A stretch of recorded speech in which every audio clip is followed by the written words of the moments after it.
બનાસકાંઠા જિલ્લા પોલીસ વિભાગ દ્વારા અંબાજી મેળા ખાતે પોલીસ કંટ્રોલ રૂમ કાર્યરત કરાયું છે અને કંટ્રોલ રૂમના માધ્યમથી 350 સીસીટીવી કેમેરા દ્વારા મેળામાં પોલીસ વિભાગ દ્વારા રાખવામાં આવી રહી છે સતત વોચ।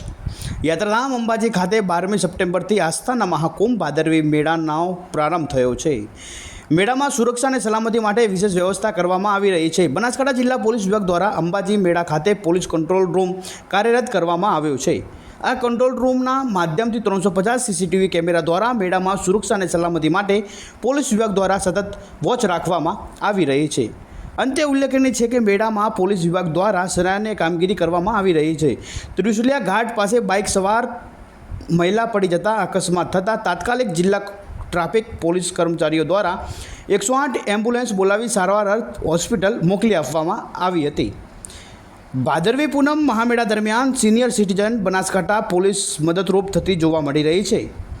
આ ઉપરાંત મહામેળા દરમિયાન પોતાના પરિવારથી વિકુટ પડેલાઓને પોલીસે તેમના વાલી વારસ સાથે મિલન પણ કરાવ્યું છે। UR news network, Umesh Panchal, Ambaji.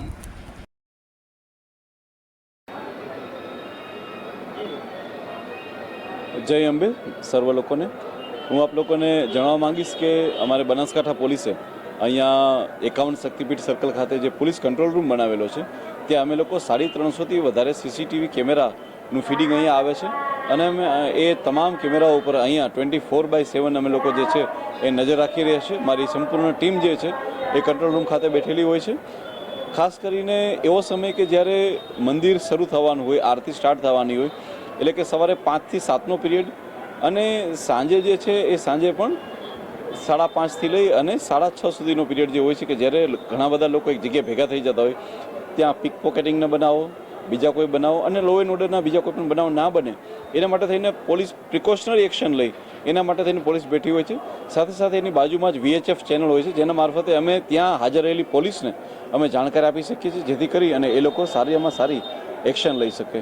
આ પ્રકારની કાર્યવાહી જે છે એ કંટ્રોલ રૂમ ખાતેથી થાય છે। જય હિન્દ।